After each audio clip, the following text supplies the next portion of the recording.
విశ్వాసం హల్లెలూయా చెప్తాం. హల్లెలూయా. నీరసంగా ఉన్న దేవుని ఆరాధించిన తర్వాత ఇంకా బలంగా ఉంటారు కదా. చెప్తాం 2-3 సార్లు చెప్తాం. హల్లెలూయా హల్లెలూయా హల్లెలూయా. దేవుడు మిమ్మల్ని మీ కుటుంబాలను ఆశీర్వదించి బలపరచును గాక. ఆమేన్. సమయం తీసుకొని ఒక చిన్న వాక్యం చూసుకొని ధ్యానాంశం అనుకుంటాం. నిర్గమకాండము 27వ అధ్యాయం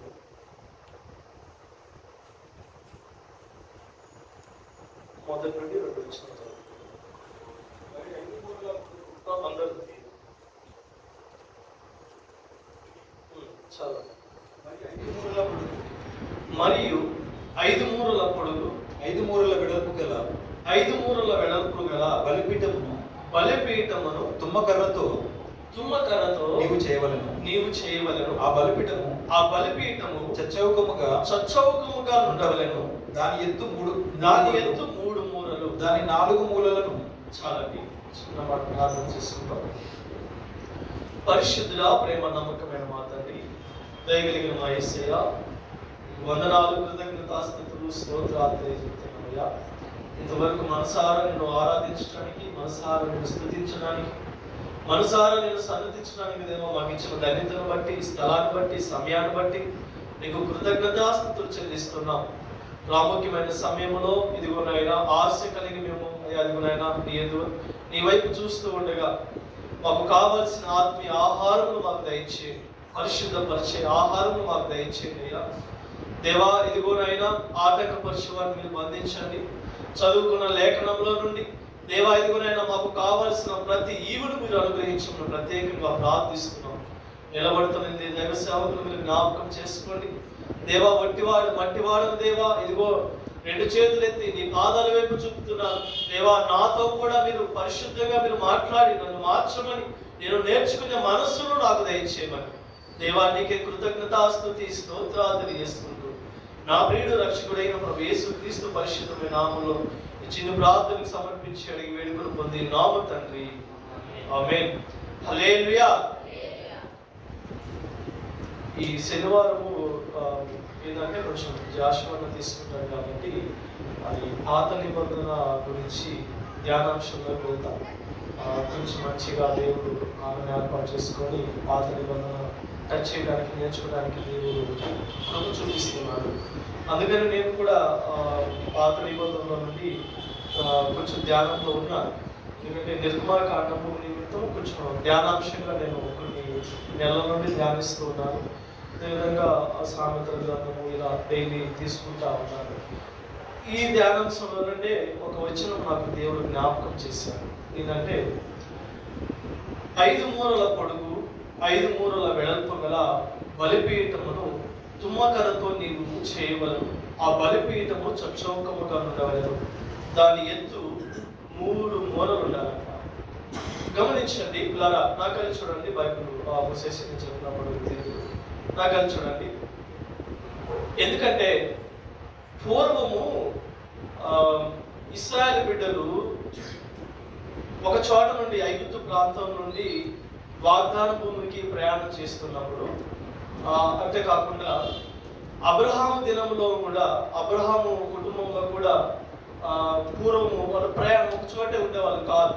ఎందుకంటే వాగ్దాన భూమికి రాకముందు వాళ్ళందరూ ప్రయాణం చేస్తూ ఉండేవాళ్ళు. ఎందుకంటే ప్రయాణం చేస్తున్న సమయంలో కొన్ని గుడారాలు, వాళ్ళు హౌస్ ఉండేవి కాదు. గుడారాల్లో ఎక్కడ పడితే అక్కడ ఒక చోట ఉండేవాళ్ళు కాదు. కాబట్టి గుడారాల్లో నివసించేవాళ్ళు. నా ప్రియమైన సంగమా, అయితే మోషే ఐగుప్తుల నుండి వాళ్ళని విడిపించిన తర్వాత దేవుడు ఏర్పాటులో మోషే ద్వారా ఏర్పాటు చేసుకొని ఐగుప్తుల నుండి ఇశ్రాయేలు బిడ్డలను విడిపించుకున్న తర్వాత ఆ ప్రజలందరినీ నాయకుడిగా మోషే నడిపిస్తూ ఉన్నాడు. దేవుడు ఏర్పాటు చేసుకున్నాడు. నా ప్రియమైన సంగమా, తర్వాత కొంత దూరం వచ్చిన తర్వాత మోషే గారితో దేవుడు ప్రత్యేకంగా మాట్లాడతాడు. ప్రత్యేకంగా ఆ కొండ మీదకి వెళ్ళినప్పుడు దేవుడు ప్రత్యేకంగా మోషేతో మాట్లాడతాడు. ఏంటంటే దేవుడి యొక్క ఆలోచన ఆలోచన విధానము మనకి ఇక్కడ జ్ఞాపకం చేస్తూ ఉంటారు. ఎందుకంటే మీరు వెళ్ళి నిర్గమాకాండము, లేవికాండము మొత్తం చదవండి, మొత్తం ధ్యానించండి. ధ్యానిస్తున్నప్పుడు దేవుని యొక్క మనస్సు మనల్ని జ్ఞాపకం చేస్తూ ఉంటాడు. ఏంటి అంటే, దేవుడంట ఆ బిడ్డల మధ్య, ఆ యొక్క ఇశ్రాయేలు బిడ్డలు 12 గోత్రాలు ఉన్నాయి కదా, 12 గోత్రాల వాళ్ళ మధ్యలో దేవుడు ఉండాలని చెప్పి ఆశ పెట్టుకున్నాడంట. ఆయన ఆశ ఏంటంటే తన బిడ్డలతో ఉండాలని చెప్పి ఆయన దేవుని యొక్క ఆలోచన. ఎందుకంటే ఆయన తండ్రి కాబట్టి. ఏమండి, ఎందుకంటే తల్లిదండ్రుల యొక్క ఆలోచన ఎలా ఉంటదంటే, బిడ్డలకు దగ్గరగా ఉండాలి, వాళ్ళు నాతోనే ఉండాలి, నా బిడ్డలు నా దగ్గరే ఉండాలని చెప్పి, నేను వాళ్ళతో ఉండాలని చెప్పి తల్లిదండ్రుల యొక్క మనస్సు ఎప్పుడూ కోరుకుంటుందండి. అలాగే దేవుడు కూడా ఆ 12 గోత్రాలు ఎవరైతే దేవుడిని నమ్ముకున్నారు, దేవుని మీద ఆధారపడుతున్నారు, దేవుడికి ఒక ప్రత్యేకమైన జనాంగముగా వాళ్ళు నిర్మించబడ్డారు. ఎందుకంటే భూలోకములో దేవుని గుర్తెరిగిన బిడ్డలు కాబట్టి. దేవుడు ఆలోచన ఏంటంటే, నా పిల్లలతో నేను ఉండాలి అని చెప్పి ఆయన ఆశపడ్డాడంట. అందుకని మోషే గారితో మాట్లాడతాడు. మోషే గారితో ఇట్లా నేను వాళ్ళ మీతో ఉండాలని చెప్పి ఆశగా ఉన్నాను కాబట్టి. కానీ దేవుడైతే ఆలోచన మనుషులతో ఉండాలి, తన బిడ్డలతో 12 గోత్రాలతో ఉండాలని చెప్పి ఆశ అయితే ఉంది. కానీ దేవుడేమో పరిశుద్ధుడు, మనిషి ఏమో పాపి. ఎందుకంటే ఆదాము ఆ ఏదోను తోటలో పరిశుద్ధముగా ప్రతిరోజు ఆదామును కలుసుకోవడానికి దేవుడు వస్తూ ఉంటాడు. వచ్చి ఆదాము తన బిడ్డను కలుసుకొని అనేక విషయాలు మాట్లాడుకుని తను గడిపేసి వెళ్ళేవాడు. కానీ ఎప్పుడైతే పాపం అనేది మనిషి దగ్గరికి, పాపం అనేది ఏదోనులోనికి ఎంటర్ అయిందో, దేవుడు దూరం అయిపోయినాడు. దేవుడు రాలేకపోతున్నాడు. పాపం ఎప్పుడైతే మన కుటుంబాల్లో, మన మనిషిలో, మన యొక్క జీవితంలో, మన ఆలోచనలో ఉంటుందో, అందుకే యెషయా గ్రంథంలో ఉంటది, నీకు నాకు మధ్య పాపము అడ్డుగా ఉన్నదని దేవుడు వాక్యం సెలవిస్తుంది. దేవుడైతే ఆశపడ్డాడు, ఆ బిడ్డలతోటి 12 గోత్రాలతోటి నేను కలిసి ఉండాలని చెప్పి ఆశపడ్డాడు. కానీ ఏమండి, 12 గోత్రాలు అంటే వాళ్ళు 12 గుడారాలు, చాలా గుడారాలు వేసుకుంటారు. ఏదో గుడారంలో వచ్చి దేవుడు ఉండొచ్చు వాళ్ళ ఇంట్లో, కానీ దేవుడు ఉండలేకపోయాడు. ఎందుకంటే పాపం అనేది ఆ గుడారాలలో ఉన్నదండి. పాపం అనేది ఆ ఇంటిలో, ఆ యొక్క జనాంగంలో పాపం అనేది ఏర్పాటు చేస్తుంది. కాబట్టి మోషేతో అంటాడు, అయ్యా మీరు 12 గోత్రాలు ఉన్నాయి కదా, మీ మధ్యలో నేను మీతో ఉండాలని ఆశ కలిగి ఉన్నాను, కానీ మీ ఇంటిలో, మీ గుడారాలో నేను నివసించలేను. ఎందుకంటే పాపం ఏర్పాటు చేస్తుంది కాబట్టి ఆ పాపం ఉన్న చోటికి నేను రాలేనని చెప్పి మోషేతో ఏం మాట్లాడతానంటే, నాకు ప్రత్యేకమైన ఒక గుడారమును ఏర్పాటు చేయండి అని చెప్పి మోషేతోటి దేవుడు ప్రత్యేకంగా మాట్లాడతాడు. అందుకనే ఆ చుట్టూరు 4 అటు 3 12 గోత్రాల మధ్యలో ప్రత్యక్ష గుడారం అంటారు కదా, ఆ గుడారాన్ని ఏర్పాటు చేశారు. ఆ గుడారం ఎలా ఉండాలి అని చెప్పి, అది మనుషుల ద్వారా, మనుషుల యొక్క ఆలోచన ద్వారా ఉండకూడదని చెప్పి దేవుడే ఈ ప్రత్యక్ష గుడారం ఎలా ఉండాలో, ఆ కొలతలు ఇవన్నీ ఏ రకంగా ఉండాలి, ఆ ప్రత్యక్ష గుడారములు ఏమి ఉండాలని చెప్పి దేవుడే ఆ యొక్క లేఖనాల ద్వారా మోషే ద్వారా చెప్పేసి లేఖనాల ద్వారా మనకి ముద్రించడం అనేది జరిగింది పరిశుద్ధాత్మ. చూసుకుంటే నా ప్రియమైన సంగమా, ఈ ప్రత్యక్ష గుడారం ఏంటంటే 3 గదులుగా, నేను జస్ట్ ఇంట్రొడక్షన్ ఇస్తున్నాను, 3 గదులుగా విభజించారు. 3 గదులు. మొదటి గది ఏంటంటే ఆవరణము అంటారు. రెండో గది ఏంటంటే పరిశుద్ధ స్థలము అంటారు. మూడో గది ఏంటంటే అతి పరిశుద్ధ స్థలము అంటారు. ఆవరణం అంటే పైకప్పేం ఉండదు, బయట ఎలా ఉంటుందో అలా ఉంటుంది. తర్వాత గది, పరిశుద్ధమైన గది, తర్వాత అతి పరిశుద్ధమైన గది. ఎందుకు ఈ గుడారము అంటే దేవుడు దిగి వచ్చి తన ప్రజలతోటి, విశ్వాసులతోటి, తన బిడ్డలతోటి తన చిత్తమేంటో జరిగించడానికి, తన చిత్తమేంటో చెప్పడానికి ఆ గుడారంలోనికి వచ్చి తన చిత్తాన్ని తన బిడ్డలకు బయలుపరిచి వెళ్తాడు. ఆయన వచ్చి అక్కడ తన చిత్తాన్ని, భూలోకంలో ఏం చేయాలో తన చిత్తాన్ని చెప్పడానికి ఒక గుడారం అనేది అవసరం అని చెప్పారు. ఈ 3 గదులు అన్నాం కదా, ఈ 3 గదుల్లోనే 6 వస్తువులు పెడతారు. మీకు తెలుసు ఆల్రెడీ 6 వస్తువులు పెడతారు. ఆవరణంలో ఏ వస్తువులు పెడతారంటే, మొదట మనము స్టార్టింగ్ లోనే ఎంటర్ అవ్వగానే బలిపీఠం ఉంటుంది. బలిపీఠం నిర్గమకాండము మీరు పూర్తిగా ధ్యానిస్తే అర్థమవుతుంది, క్లియర్గా రాస్తుంది అక్కడ. బలిపీఠం అనేది మొదట ఉంటుంది ఆవరణం. తర్వాత ఆ బలిపీఠం తర్వాత గంగాళం ఉంటుంది, ఆవరణంలోనే గంగాళం. ఈ 2 వస్తువులు మొదటి గదిలో పెట్టారు. రెండవ గదిలో ఏం పెట్టారంటే దీపవృక్షము, తర్వాత ధూప వేదిక, సన్నిధి రొట్టెల బల్ల. ఎందుకంటే మనం ఇల్లు కట్టుకున్నప్పుడు వస్తువులు పెట్టుకుంటామా లేదా, వస్తువులు కొనుక్కుంటామా లేదా, అలాగే దేవుని సన్నిధి ప్రత్యక్ష గుడారంలో ఆవరణంలో 2 వస్తువులు ఉన్నాయి. పరిశుద్ధమైన స్థలంలో 3 వస్తువులు పెట్టమన్నాడు. ఏంటంటే దీపవృక్షము, ధూప వేదిక, సన్నిధి రొట్టెల బల్ల. అతి పరిశుద్ధ స్థలములో ఏముంటదంటే మందసము ఉంటది. నా ప్రియమైన సంగమా, ఇక్కడ నుండి మనం లేఖనాలకు వెళ్దాము. ఎందుకంటే మొదటి గది ఆవరణము అంటే బయట అంటే దేవుడు ఏర్పాటు చేసుకున్న గదిలోనే మనం ఎంటర్ చేసినప్పుడు స్టార్టింగ్ లోనే బలిపీఠం అనేది మనకు కనిపించింది. దేవుడు సన్నిధి, దేవుడు ఎక్కడికి వచ్చి మాట్లాడతాడంటే అతి పరిశుద్ధ స్థలము దగ్గర ఆయన స్వరాన్ని వినిపింపజేస్తాడు. ఈ యాజకులు, అహరోను పిల్లలు, వీళ్ళందరూ, వీళ్ళ కుటుంబం అంతా యాజకులు ఏం చెప్పారంటే ఆ బలిపీఠమును దాటుకొని, ఏమండి, ఆ పరిశుద్ధ స్థలమును దాటుకొని, ఆ ఆవరణము దాటుకొని అతి పరిశుద్ధ స్థలంలోనికి వచ్చి దేవుడు చెప్పే మాటలను, దేవుడి యొక్క చిత్తాన్ని మోసుకొని వెళ్ళి ప్రజలకు చెప్పాలి. ఆ యాజకుల యొక్క ధర్మం అది. ఇక్కడ మొదటిలోనే మనకు బలిపీఠము కనిపించింది అన్నారు కదా. ఇక నేను ధ్యానాంశం ఏంటంటే 6 వస్తువుల గురించి చెప్పాలని చెప్పి నేను ఆలోచన. 6 వస్తువుల గురించి చెప్పాలంటే ఇప్పుడు మొదలు పెట్టుకుంటే ఉదయం 6 గంటలకు అయిపోతుంది. నేనైతే రెడీగా ఉన్నాను, చెప్పమంటే చెప్తాను. ఆన్లైన్ ప్రార్థన కూడా మిస్ అయింది కాబట్టి చెప్పడానికి నేను అయితే రెడీగా ఉన్నాను. ఎంతమంది రెడీగా ఉన్నారు? మార్నింగ్ 5 గంటలు అయింది, ఉన్నారా రెడీగా? చేతులు ఎత్తట్లేదు. మార్నింగ్ 5 గంటలు అయింది రెడీగా 6 వస్తువుల గురించి చెప్పడానికి.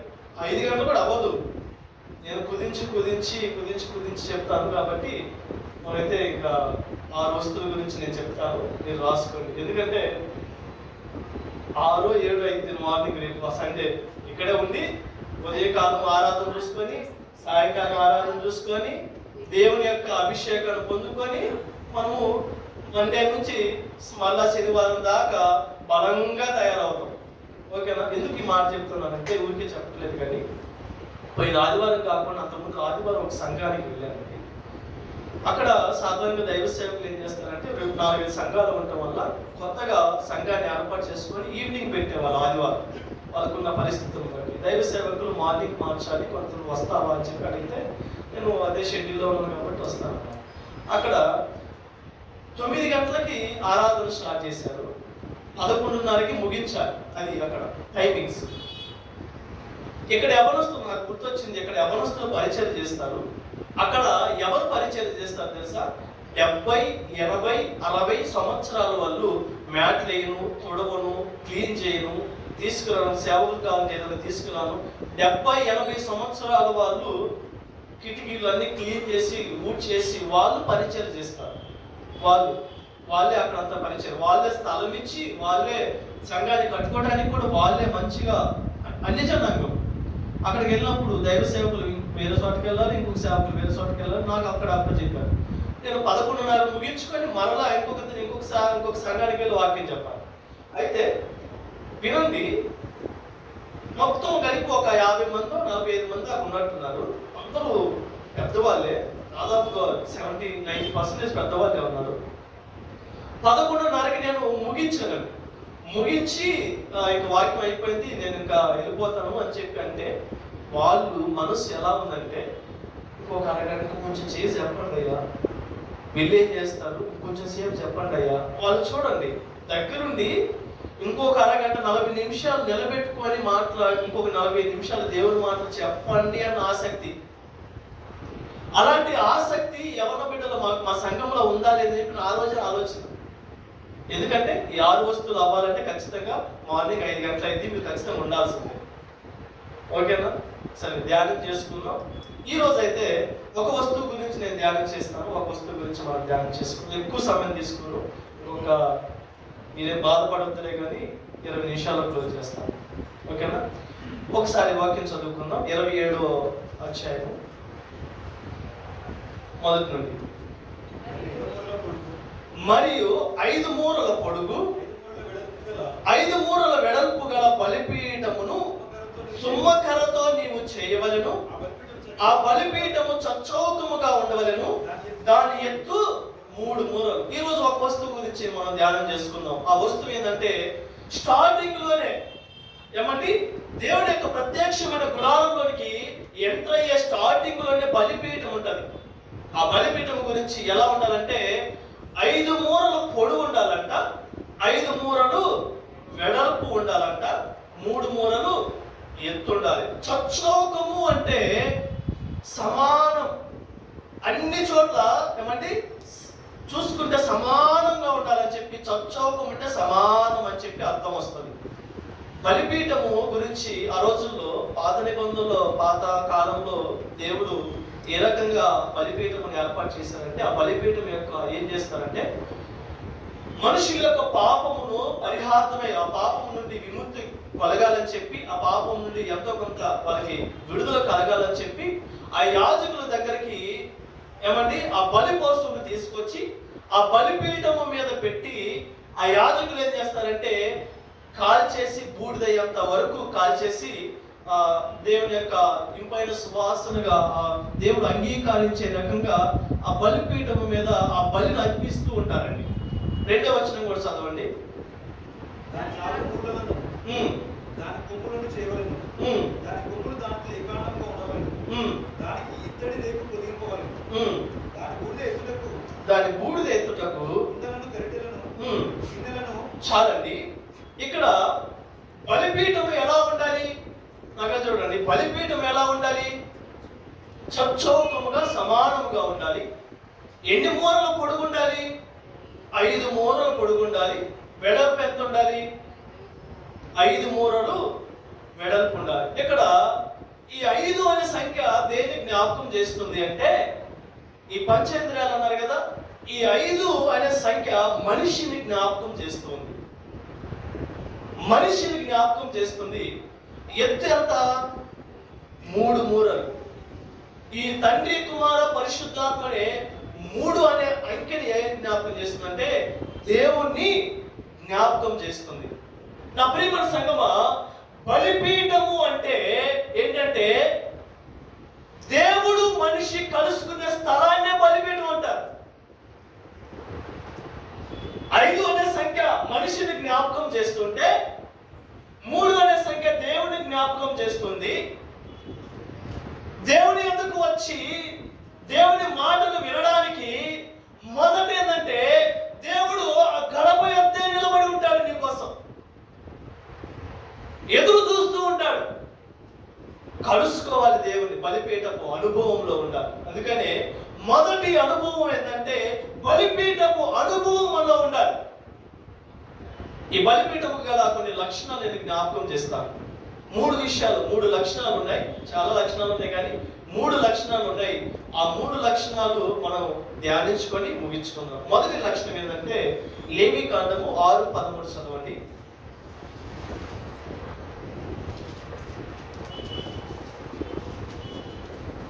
లేవీకాండము 6:13 బలిపీఠము మీద ఎలా ఉండాలి అంట? నా ప్రియమైన సంగమా, మొదటి లక్షణం ఏంటంటే బలిపీఠం యొక్క లక్షణం ఏంటంటే బలిపీఠము మీద అగ్ని ఎప్పుడు మండుతూ ఉండాలంట. మొదటి యొక్క ఏమండి, నువ్వు సంఘానికి వస్తున్నప్పుడే, దేవుని ఎదుకు వస్తున్నప్పుడే నీ మొదట ఏమి కనిపిస్తుంది అంటే బలిపీఠపు అనుభవం కనపడాలి. ఆ బలిపీఠం మీద ఎలా ఉంటుందంటే సాధారణంగా అప్పుడు బలిపీఠం మీద ఎప్పుడు అగ్ని ఆరిపోకూడదంట, మండుతూనే ఉండాలంట. ఈ మంట మనం జ్ఞాపకం చేసుకున్నప్పుడు సాధారణంగా ఇప్పుడైతే అందరికి గ్యాస్లు వచ్చినాయి, కానీ ఆ పూర్వ దినాల్లో ఏముంటుందండి, కట్టెల పొయ్యి ఉండేది. ఆ పొయ్యిల మీద కావాల్సిన వస్తువు వండుకుంటూ కావాల్సిన ఆహారం సిద్ధపరచుకుంటూ మనము ఏం చేస్తూ తింటూ జీవనాన్ని గడుపుతూ ఉండేవాళ్ళం. ఏమండి, ఈ పొయ్యిలో మంట ఆరిపోకూడదంటే ఏం చేస్తారు స్త్రీలు? ఏం చేస్తారండి, కట్టెలు పెడతా ఉంటారు. కట్టెలు పెడతా ఉంటారు లేదా? ఈ కట్టెలు ఏదంటే మనిషిని జ్ఞాపకం చేస్తూ ఉంది.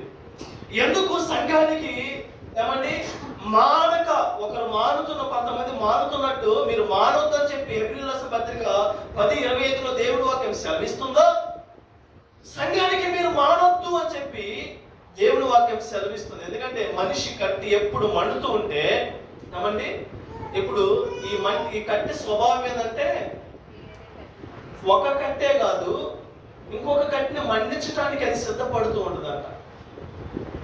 నీ బలిపీఠం మీద ఎప్పుడైతే ఏమండి నువ్వు దేవుడిని కలుసుకోవడానికి వస్తున్నావు, దేవుడిని కలుసుకోవడానికి ఎప్పుడు మానొద్దు.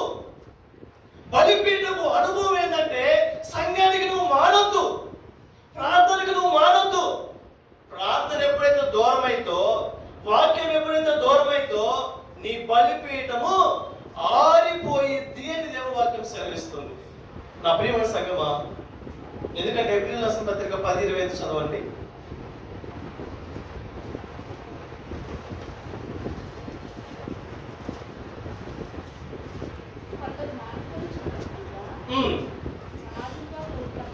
సమాజముగా కూడుట మానక ఒకరినొకరు హెచ్చరించుకొనుచు.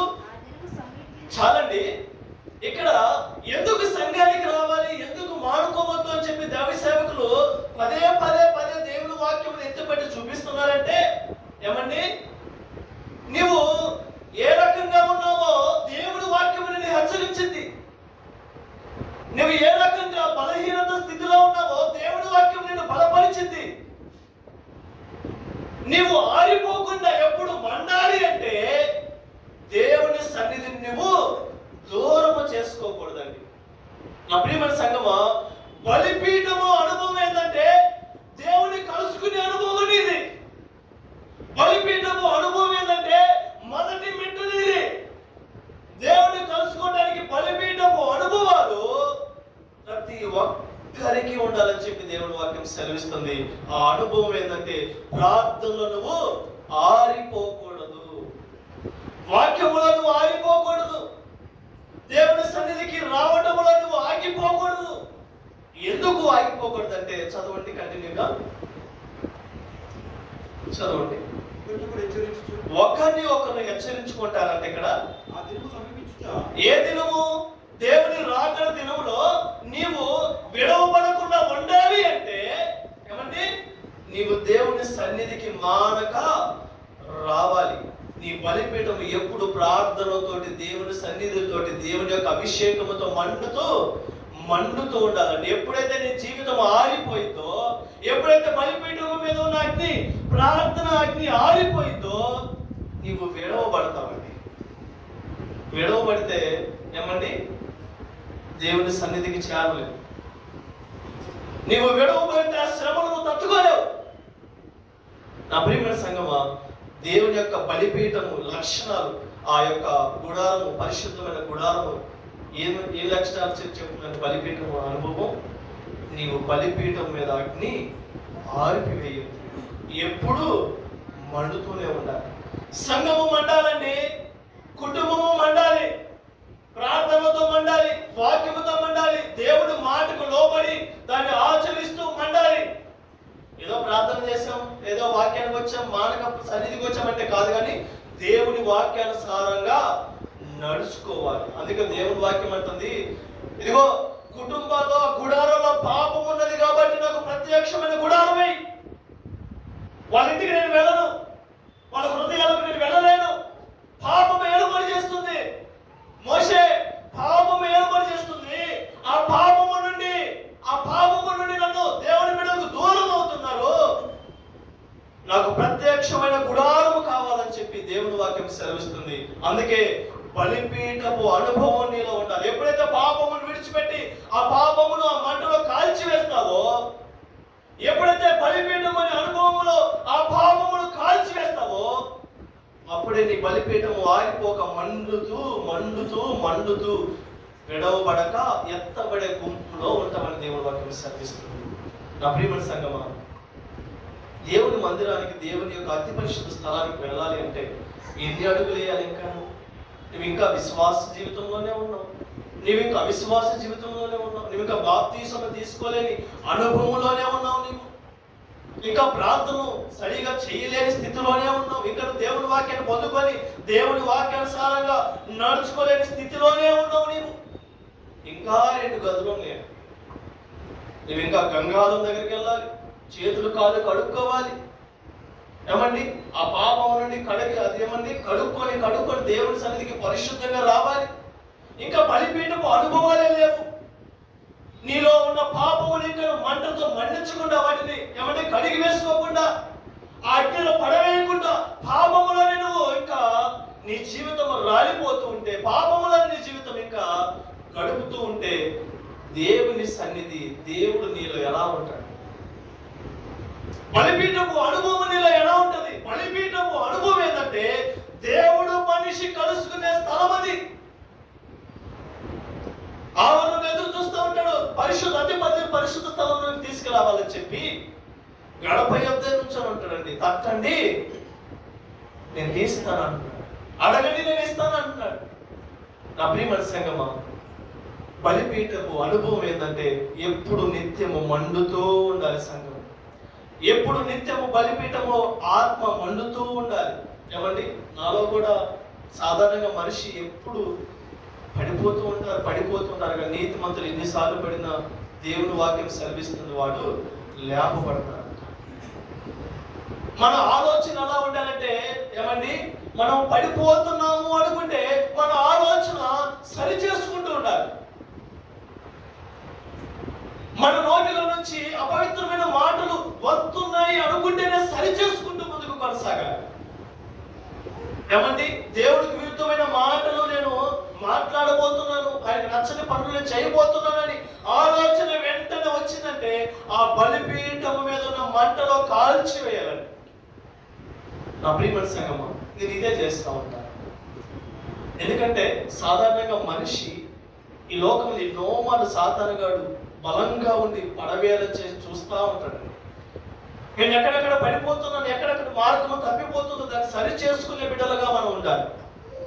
సరి చేసుకుని మన బలిపీఠాన్ని కట్టుతూ, మన బలిపీఠాన్ని ఎప్పుడు మండించుకుంటూ ఉంటే దేవుడు ఖచ్చితంగా నీ గుడారంలో ఉంటాడండి. దేవుడు ఖచ్చితంగా నీ ఆత్మీయ జీవితాన్ని నిత్యము మండిస్తూ ఉంటాడండి. దుమ్మొచ్చినా, సాతాను వచ్చినా, ఏదొచ్చినా సరే, ఇబ్బంది వచ్చినా, శ్రమ వచ్చినా సరే ఆ మంటకి తట్టుకోలేదు. నా ప్రియమైన సంగమా, బలిపీఠము మీద ఉన్న అగ్ని వలె నువ్వు మండుతూ ఉండాలి. మొదటి లక్షణం. రెండో లక్షణం చూసుకుందాం. నిర్గమకాండము 29:18 చదవండి. బలిపీఠము మీద ఆ పొట్టేళ్ళంతా దహించాలంట. నా ప్రియమైన సంగమా చూడండి, మొదటి అనుభవం ఏంటంటే బలిపీఠము మీద నీ ఆత్మ మండాలి అంటే నువ్వు బాప్తిసం తీసుకోవాలి.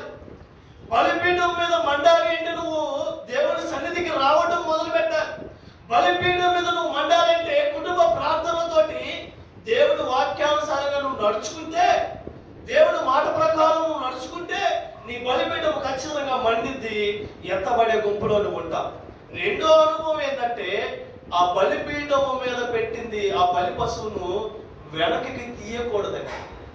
ఎప్పుడైతే నువ్వు బాప్తిసం తీసుకుంటావో, ఎప్పుడైతే దేవుని సన్నిధికి నా జీవితాన్ని అర్పించుకుంటున్నానో, ఇదిగో నీ రాకడ వచ్చేంత వరకు నీతి కలిగి బ్రతుకుతానయ్యా, నీ పరిచర్యలో బ్రతుకుతానయ్యా, నీ కొరకు జీవిస్తానయ్యా, నీ చిత్తము భూలోకంలో చేస్తానయ్యా ఇదిగో ఈ ప్రాణ ఆత్మ దేహమును ఇదిగో నీకు అర్పిస్తున్నానని ఎప్పుడైతే నువ్వు మాట ఇచ్చావో, ఆ బలిపీఠం మీద నువ్వు పెట్టిన ఆ మాటను వెనక్కి తిరిగి తీయకూడదండి.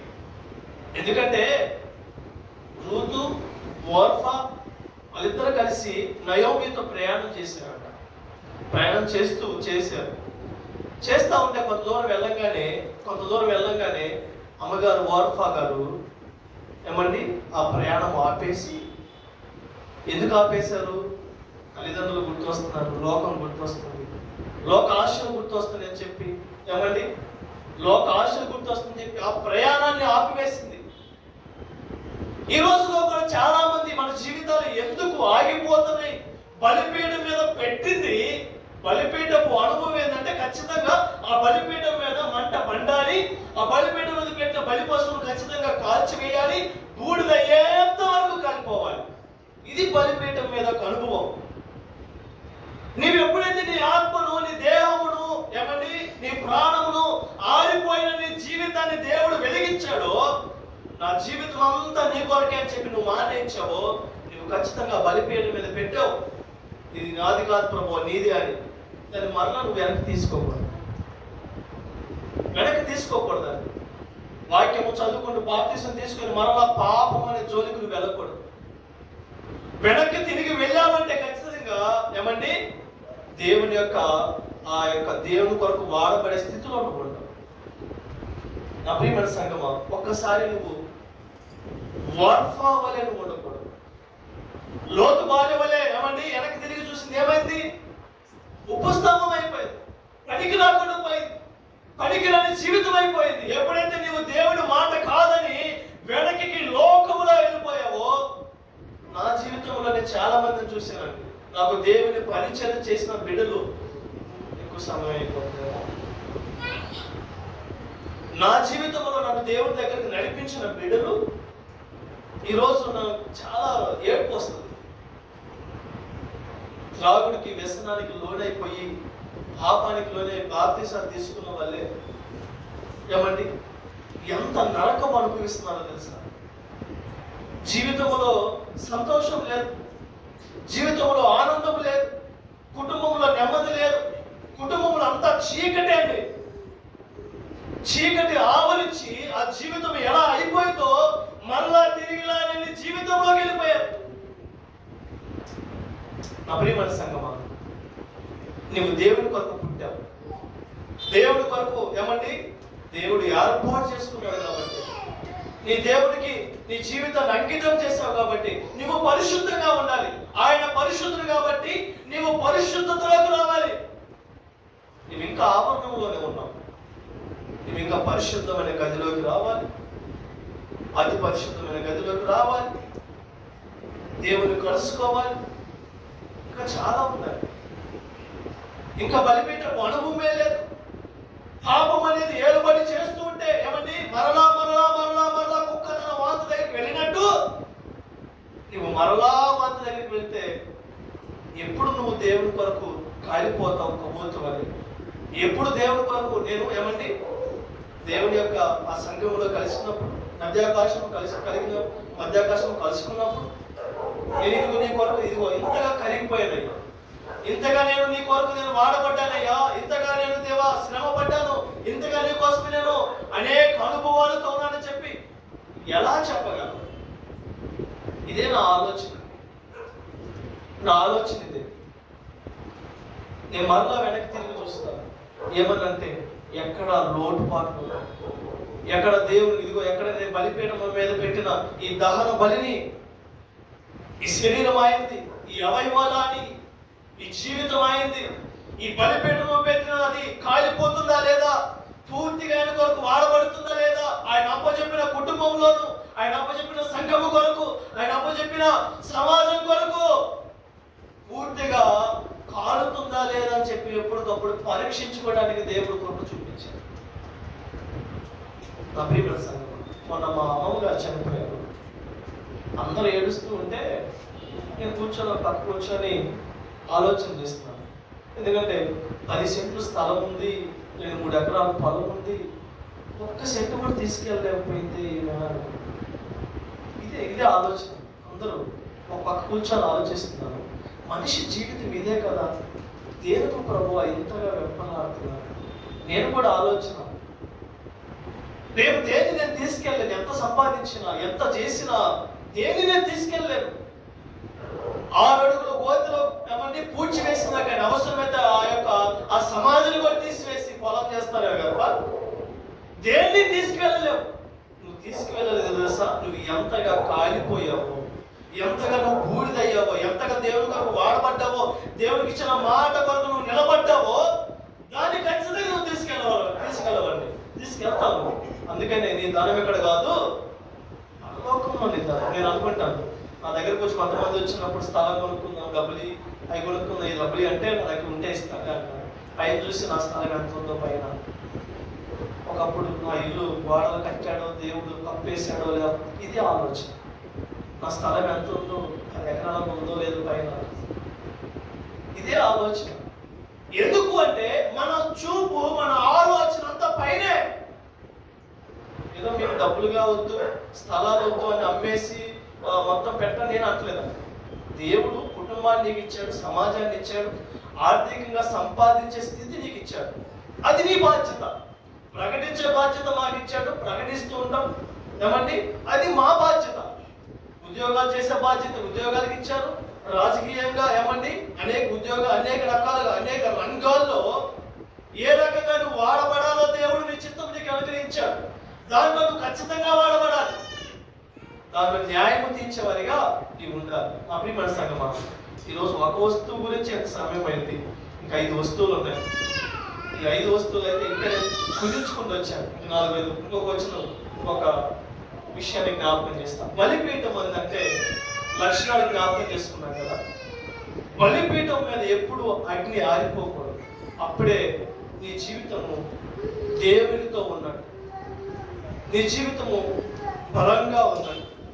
బలిపీఠము మీద పెట్టిన నీ జీవితము ఏమండి వెనక్కి మరలా తిరిగి చూడకూడదు, అంటే లోకంలో తిరిగి చూడకూడదు, లోకానికి మరలా దాసోహము ఇవ్వకూడదు, వారఫాలే వెనక్కి తిరగకూడదండి. నా ప్రియమైన సంగమా, బలిపీఠపు అనుభవం ఏంటంటే నువ్వు పూర్తిగా కాలిపోవాలి, నువ్వు పూర్తిగా దేవుని కొరకు దేవుడు అప్పచెప్పిన పని కోసం నువ్వు జ్ఞానం కలిగి ముందుకు వెళ్ళాలి. నా ప్రియమైన సంగమా, 3వది ఏంటంటే బలిపీఠపు ఉన్న లక్షణం ఏంటంటే అది సమర్పణకు గుర్తుగా ఉంది. ఎందుకంటే రోమిల్ రాసిన పత్రిక 12 చదవండి, నేను చూపిస్తాను. కాబట్టి అనుకూలమైన సజీవ యాగముగా మీ శరీరములను ఆయనకు ఎవరికంట ఆయనకు సమర్పణ కలిగి ఉండాలి. ఎందుకంటే షడ్రకు మేషకు అబేద్నెగోల జీవితాలను చూసుకుంటే వాళ్ళు ఎంత సమర్పణ కలిగి ఉన్నారండి. మొదట నీ జీవితము ప్రార్థనలతో మండిపోవాలి, అది ఒక బలిపీఠపు అనుభవం. అది రెండోదిగా దేవునికి అప్పచెప్పుకున్న నీ జీవితము ఆయన కొరకే ఖర్చు అవ్వాలి, అది బలిపీఠంలో ఉన్న 2వ అనుభవం. 3వ అనుభవం ఏంటంటే బలిపీఠంలో సమర్పణ కలిగి ఉండాలండి. షడ్రకు మేషకు అబేద్నెగో ఎన్నో శ్రమలు వచ్చినాయి, ఎన్నో ఇబ్బందులు వచ్చినాయి, అధికారానికి లోనవరా, ఎవరికి మొక్కరా, ఏమండి చచ్చిపోతాం, అగ్ని ఉంది లోపల వేసేస్తానన్నా కానీ నన్ను వెనక్కి తిరిగి చూడలేదండి. నా దేవుడు నాకంటే ముందుగా ఉండి వెంటనే స్థలాన్ని సరాలము చేస్తానని ఆయన మాత్రమే చూసుకుంటూ వెళ్ళారు, శ్రమల వైపు చూడలేదండి. వాళ్ళు ఎంత నమ్మకం అంటే అగ్నిలో కాలుపోతున్న అగ్నిలో ఏమండి రాలిపోతున్నా కానీ మాకు ఏమి కాదు అన్న సమర్పణ కలిగి ఉన్నారండి. ఎప్పుడైతే నువ్వు కాలిపోతావో ఏమండి, ఎప్పుడైతే నువ్వు అగ్నిలో ఆ బలిపీఠపు అనుభవంలో ఉంటావో, ఎన్ని శ్రమలు వచ్చినా ఎన్ని ఇబ్బందులు వచ్చినా ఏమండి నా దేవుడు నాకున్నాడు అంత సమర్పణ నీలో ఉండాలి. నా ప్రియమైన సంగమా, దీన్ని మనం ధ్యానం చేయాలి. ఏదో ప్రార్థనకు వచ్చినామంటే మంచిదే, ఏదో వాక్యం చదువుకున్నామంటే మంచిదే, కానీ నీ జీవితం ఎలా ఉందంటే ఆవరణంలోనే ఆగిపోకూడదు, ఆవరణంలోనే ఒక వస్తువు దగ్గరే ఆగిపోకూడదు. నీ జీవితం అయ్యో చాలా ఉంది, ఎంతవరకు తెలుసా, అతి పరిశుద్ధ స్థలంలోకి వెళ్ళి దేవుని కలుసుకునే అంత జీవితం ఉండాలి. నా ప్రియమైన సంగమా, బలిపీఠపు అనుభవం ఏంటంటే నీ ఎప్పుడు మండుతూ ఉండాలి ప్రార్థన. నువ్వు ఎందుకంటే నువ్వు మండితే ఏమండి అనేక బిడ్డలు మండిస్తావు. కాబట్టి ఇంటిలో కూర్చోవద్దు, బాధపడద్దు, ఎందుకు అలా ఉండొద్దు, నేను సంఘానికి రమ్మని దేవసేవకులు ఎందుకు చెప్తున్నారంటే అక్కడ మండుతూ ఉంటే ఇతరులకు కూడా మండుతూ ఉంటారు. నువ్వు ఖచ్చితంగా మండిస్తావు, ఎందుకంటే దేవుని ఆత్మతో నడిపించబడుతున్నావు. కాబట్టి నీ ఆత్మ ఒకరిని హెచ్చరిస్తూ నిన్ను చూసి భయపడుతూ వాళ్ళు మండుతారు. కాబట్టి అందుకని బలిపీఠం మీద నువ్వు ఎప్పుడు మండాలి. నువ్వు ఎప్పుడైతే మండుతుంటావో దేవుని వాక్యం సెలవిస్తుంది, నువ్వు ఎత్తబడి ముందులో ఉంటావు. రెండో లక్షణం ఏంటంటే నువ్వు బలిపీఠము పెట్టిన నీ ఆత్మ, నీ జీవితము దేవుని కొరకు ఖర్చు అవ్వాలి.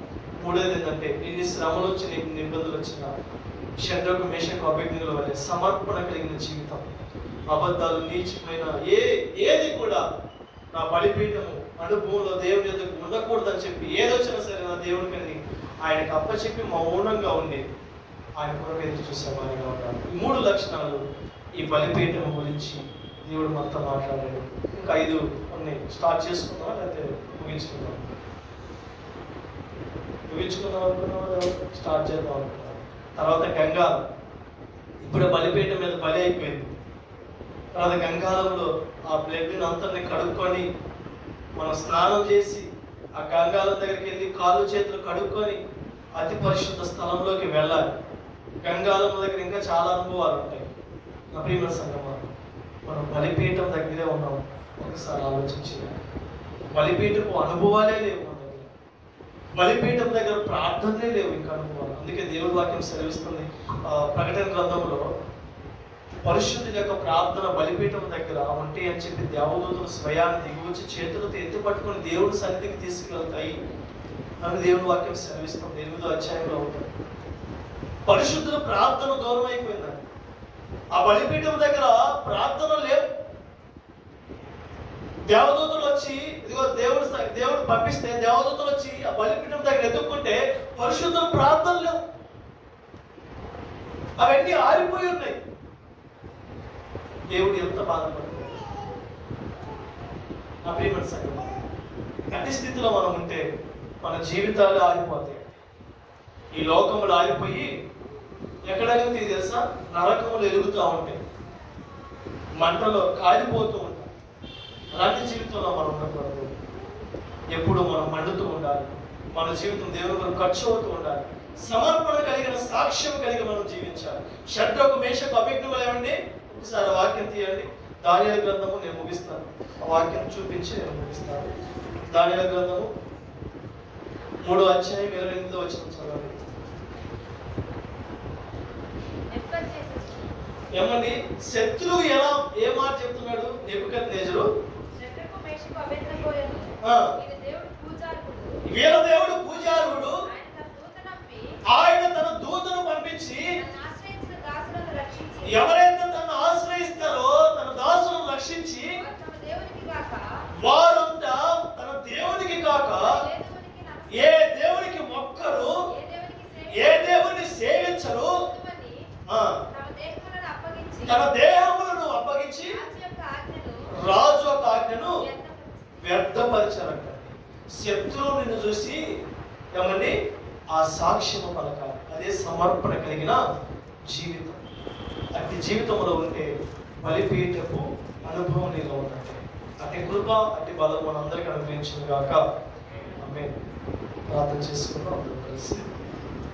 ఆలోచించినట్లయితే ఎప్పుడైనా దేవుని కృప ఉంటే తర్వాత 5 వస్తువుల గురించి ధ్యానం చేసుకుందాం. అందరూ పరిశుద్ధుడా, ప్రేమ నమ్మకమైన మా తండ్రి, చేయగలిగిన మా యేసయ్యా నీకు వందనాలు, స్తుతి, స్తోత్రాలు. ఈ యొక్క సాయంకాల సమయాన ఆయా బలిపీఠపు అనుభవాలు, బలిపీఠంలో ఉన్న లక్షణాలు మాకు జ్ఞాపకం చేసుకున్న విధానం బట్టి వందనాలు. అయ్యో, మొదటి మెట్టులోనే మేము ఆగిపోకూడదు. మొదటి మెట్టులోనే తండ్రి నాయన మేము ఇక్కడే ఆగిపోక అతి పరిశుద్ధ స్థలంలో మందసమనే ఆ యొక్క స్థితిలో మేము ఉండాలి ప్రభు. నీ మాట విని నేను కౌగిలించుకొని నీ ఒడిలో మేము చేర్చబడే బిడలుగా ఉండాలి ప్రభు.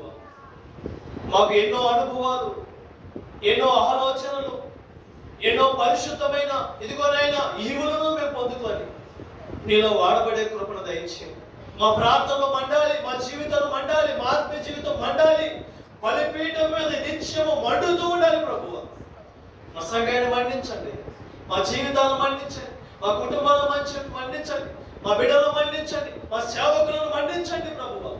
నీ ఆత్మాన్ని అభిషేకముతో మండించమని ప్రత్యేకంగా ప్రార్థిస్తున్నాను. సహాయం దయచేయండి. నీ కొరకు ఖర్చు అయ్యే బిడ్డలుగా, నీవిచ్చిన ఇదిగోనైనా పని నమ్మకంగా చేసే బిడ్డలుగా మేము ఉండాలి ప్రభువా.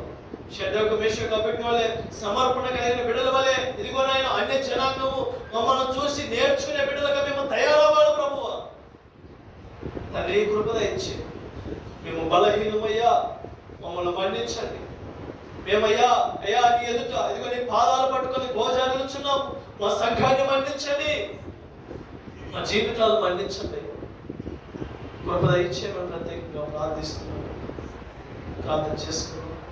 సర్వోన్నతుడా నీకు వందనాలు, స్తుతి స్తోత్రమయ్యా.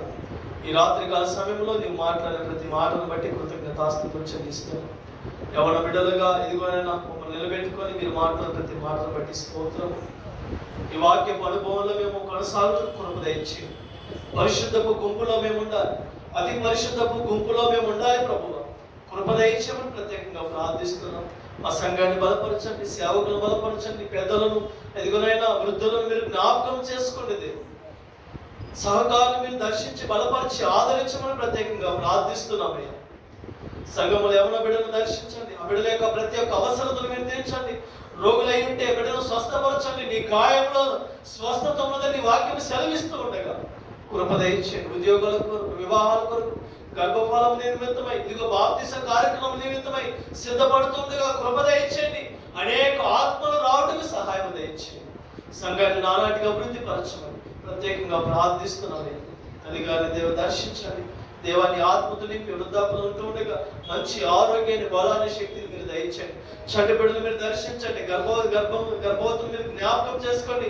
అప్పటికి మంచి సుఖమైన ప్రసవం మీరు జరిగించమని ప్రత్యేకంగా ప్రార్థిస్తున్నాం. జరుగుతున్న ప్రతి ఆరాధనలో మీరు జ్ఞాపకం చేసుకుని రేపు జరగబోతున్న అయ్యా 2 ఆరాధనలో అయ్యా నీ ఆత్మ కాపుదల మెండుగా దయచేయండి అయ్యా. మాకంటే ముందుగా మీరు ఉండమని వేడుకొనిచున్నామయ్యా. దేవా నీకే స్తుతి, మహిమ, ఘనత, ప్రభావం చెల్లించు. దేవా మా ప్రార్థన మీరు ఆలకించి జవాబును అనుగ్రహించిన విధానం బట్టి స్తోత్రము, గానము చెల్లించుకుంటూ నీకే స్తుతి, మహిమ, ఘనత, ప్రభావం ఆరోపిస్తాం. నా ప్రియుడు రక్షకుడైన ప్రభు యేసుక్రీస్తు పరిశుద్ధమైన నామములో ఇచ్చిన ప్రార్థన సమర్పించి అడిగి వేడుకను పొందే నామము తండ్రి. ఆమేన్. ప్రభు యేసు రక్తమే ఇచ్చి, ప్రభు శిలువ రక్తమే ఇచ్చి, ప్రభు యేసు రక్త సంపూర్ణ విషయం అపవాదికి అంత నాశనం. హల్లెలూయా, స్తుతి స్తోత్రం.